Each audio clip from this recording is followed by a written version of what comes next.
ज्योति अपना छोले भटूरे का ठेला लेकर जा रही थी। ले लो, गरम छोले भटूरे ले लो। बहुत दिनों से ज्योति का छोले भटूरे का धंधा कुछ ठीक से नहीं चल रहा था। ग्राहक उसके ठेले के पास से गुजरते थे, लेकिन छोले भटूरे खरीदने के लिए नहीं रुकते थे। तभी वहाँ ज्योति के पिता की उम्र का रामलाल आया। रामलाल सीटी बजाते हुए कहता है, अरे वाह, आज तो लगता है मेरा नसीब बहुत जोरों पर है। सुबह सुबह चिकनी चमेली के दर्शन हो गए। मेरा रास्ता छोड़िए, मुझे जाने दीजिए। अरे रास्ता छोड़े मेरे दुश्मन, हम दोनों के तो रास्ते जल्द ही एक होने वाले हैं। और तुम बोल रही हो कि रास्ता छोड़ दो, यह ठीक नहीं है डार्लिंग। अच्छा, तुम्हें डार्लिंग कहूँगा तो चलेगा ना? वो क्या है ना, मैंने सुना है कि आजकल की लड़कियों को डार्लिंग, जानू बच्चा, ऐसे सब सुनना अच्छा लगता है। तुम बताओ मैं तुम्हें क्या कहकर पुकारूं? कोई जरूरत नहीं है मुझे किसी भी नाम से पुकारने की, जाने दीजिए मुझे। ज्योति रास्ता बदलकर जाने लगी। तभी रामलाल ने ज्योति का हाथ पकड़ लिया। छोड़ो मेरा हाथ, छोड़ो। अपनी बेटी की उम्र की लड़की का हाथ पकड़ने में शर्म नहीं आती तुम्हें, रामलाल? रामलाल नहीं, सुनिए जी कहकर बुलाओ। और मुझसे शर्माने की जरूरत नहीं है। शादी होने वाली है हमारी। तुम्हारे उस जुआरी बाप ने मुझसे कर्जा लिया था, कर्जा नहीं चुका पाया, इसलिए अपना घर उसने मेरे नाम पर कर दिया। यह तो मेरी रहमत समझो कि मैंने तुम लोगों को घर से बाहर नहीं निकाला। यह करके भी वह रुका नहीं, फिर से जुआ खेलने के लिए मुझसे पैसे लिए और कहा कि अगर पैसे नहीं चुका पाया तो मेरी बेटी से शादी कर लेना।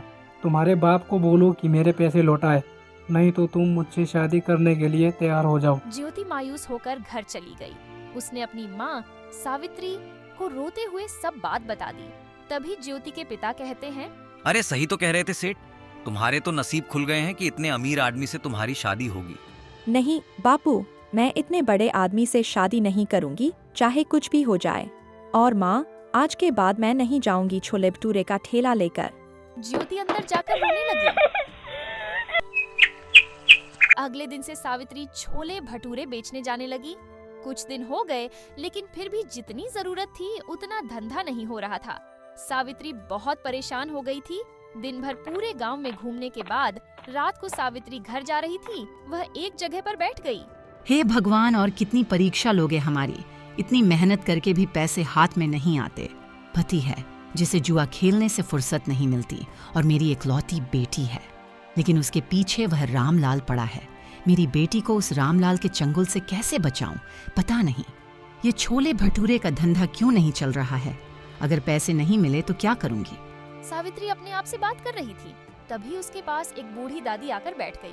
क्या हुआ बेटी, क्यों रो रही हो? क्या बताऊं अम्मा, मेरे जीवन में इतनी परेशानियां हैं कि क्या कहूं। सावित्री ने अपनी राम कहानी बूढ़ी अम्मा को बताई। बेटा, यह लो, कल से तुम यह मसाला डालकर छोले भटूरे बनाना देखना। इस जादुई मसाले से जो छोले भटूरे बनेगा, उसके स्वाद के चर्चे दूर दूर तक होंगे।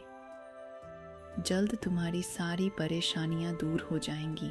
सावित्री को वो मसाला देकर बूढ़ी अम्मा गायब हो गई। अगले दिन सावित्री ने उस जादुई मसाले से छोले भटूरे बनाया। अरे वाह माँ, आज तो छोले भटूरे की खुशबू बहुत अच्छी आ रही है। मैं एक खाकर देखूं। वाह माँ, यह तो सच में बहुत अच्छा बना है। कैसे बनाया तुमने? इसमें कुछ अलग डाला है क्या तुमने? हाँ, कल रात को मैं थककर उस पुराने खंडर में गई थी। मैं बहुत परेशान होकर रो रही थी। तभी वहाँ एक बूढ़ी अम्मा आई और उन्होंने मुझे मेरे रोने का कारण पूछा। जब मैंने उन्हें हमारे बारे में सब सच बताया, तब उन्होंने मुझे यह मसाला दिया और कहा कि इसे छोले भटूरे में डालकर बनाना तो छोले भटूरे का स्वाद बढ़ जाएगा। वही मसाला मैंने अब भी इसमें डाला है। माँ, तुम्हें पता नहीं वहाँ क्या है? तुम इतनी डर क्यों रही हो? ऐसा क्या है वहाँ पर? अरे माँ, कहते हैं कि वहाँ पर एक बूढ़ी का भूत रहता है। तुम्हें जो बूढ़ी अम्मा मिली थी, कहीं वो वही भूत तो नहीं थी? ये क्या बोल रही हो तुम? बेटा, कल मेरी मुलाकात एक भूत से हुई थी, लेकिन उसे देखकर ऐसा लग तो नहीं रहा था। लेकिन माँ, यह तो सोचो कि कोई सामान्य औरत तुम्हें जादुई मसाला कैसे देगी? हो ना हो, वो जरूर कोई भूत ही होगी। अब वो कोई भी हो, क्या फर्क पड़ता है? अगर उसके इस मसाले की वजह से हमारे छोले भटूरे की बिक्री बढ़ गई तो अच्छा ही है ना। सोचो, हम उस रामलाल के सारे पैसे चुका देंगे तो उसे तुम्हारा पीछा छोड़ना होगा। हाँ, यह बात तो है। सिर्फ एक बात याद रखना, किसी को कानों कान खबर ना हो कि हमें किसी भूतनी ने जादुई मसाला दिया था। सावित्री अपना ठेला लेकर निकल पड़ी और उस जादुई मसाले की वजह से छोले भटूरे की महक पूरे गांव में फैल रही थी। अरे सावित्री जी, आज तो बहुत बढ़िया खुशबू आ रही है तुम्हारे ठेले से। जरा एक प्लेट छोले भटूरे खिलाओ तो। सावित्री ने गर्मा गर्म छोले भटूरे रीमा को दे दिया। रीमा छोले भटूरे खाने लगी। अरे वाह, क्या स्वाद है, वाह वाह, मजा आ गया। सावित्री, क्या खूब छोले भटूरे बनाए हैं आज, सच में दिल खुश हो गया। वैसे तो मुझे तला हुआ पसंद नहीं है, लेकिन उसकी सुगंध इतनी अच्छी आ रही थी कि मेरा जी मचल गया।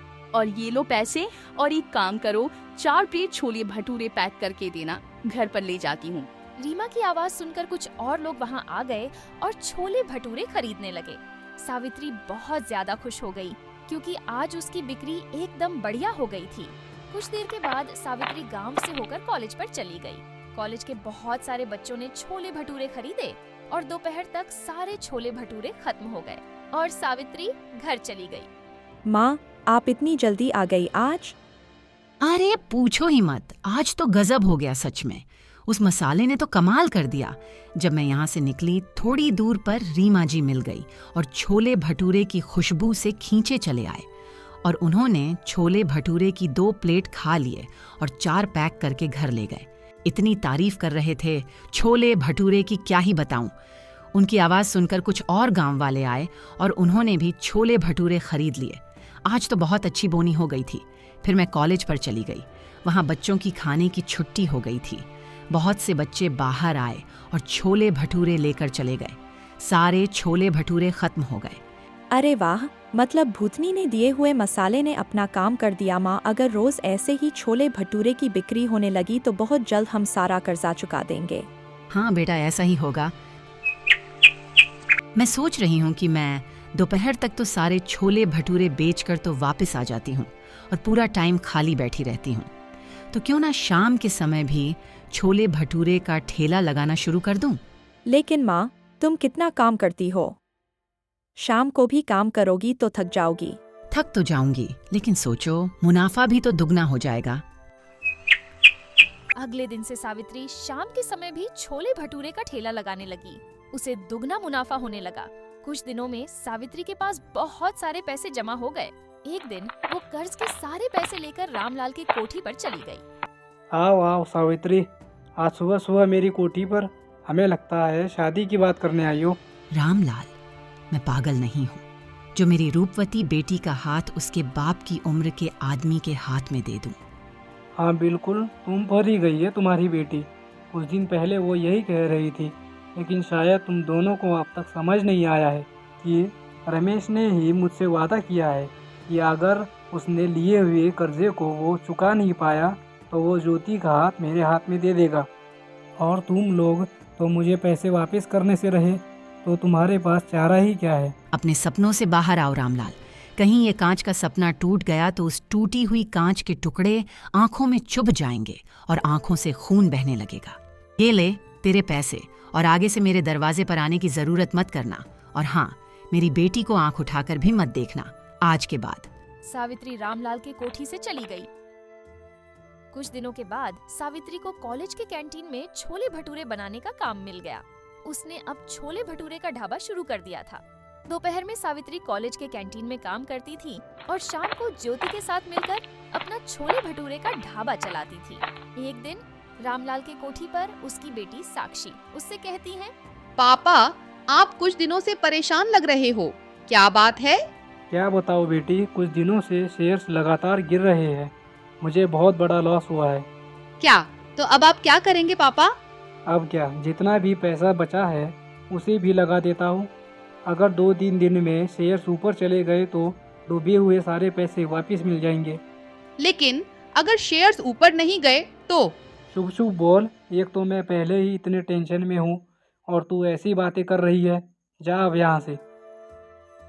कुछ दिन बीत गए लेकिन शेयर मार्केट ऊपर नहीं आया और रामलाल के बचे कुचे पैसे भी डूब गए। उसे अपनी कोठी भी बेचनी पड़ी। अब रामलाल रास्ते पर आ गया था। रामलाल को लॉस से इतना धक्का लगा कि उसकी हालत बहुत खराब हो गई और उसने बिस्तर पकड़ लिया। घर की जिम्मेदारी अब साक्षी पर आ गई। गांव में ही एक छोटे से टूटे फूटे घर में दोनों रहने लगे। 3 महीने के बाद पापा ये लीजिए, दवाई खा लीजिए। बेटा, दवाई के लिए पैसे कहाँ से आए तुम्हारे पास? पापा, मैं एक जगह काम करती हूँ, उससे जो पैसे आते हैं उसी में दवाई लेकर आई हूँ। और पापा, मैंने इस घर का किराया भी दे दिया है और खाने के लिए राशन भी भर दिया है। अब आप सो जाइए, मुझे काम पर जाना है। यह सब उस सावित्री की वजह से हुआ है। जिस दिन से वह आकर मुझे खरी खोटी सुनाकर गई है, उसकी बेटी भी हाथ से चली गई। मैं छोड़ूंगा नहीं उस सावित्री को। पापा, अब तो समझिए, इसमें सावित्री चाची की कोई गलती नहीं है।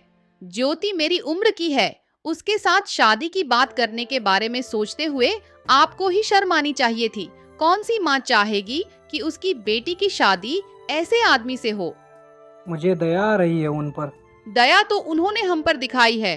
पापा, मैंने आज तक आपको बताया नहीं, लेकिन हमारा घर जो चल रहा है वो उनकी वजह से है। मैं सावित्री चाची के ढाबा पर ही काम करती हूँ। क्या सच में? हाँ पापा, आपने उनके साथ इतना बुरा किया, उनका घर ले लिया, फिर भी उन्होंने हमारे बुरे वक्त में हमें सहारा दिया है। रामलाल साक्षी की बात सुनकर हक्का बक्का रह गया। उसने सावित्री को घर बुलाकर माफी मांगी, ज्योति से बदतमीजी करने के लिए, और ज्योति से भी माफी मांगी। साक्षी सावित्री के साथ काम करते हुए पैसे कमाने लगी और धीरे धीरे उनकी भी जिंदगी सुधर गई।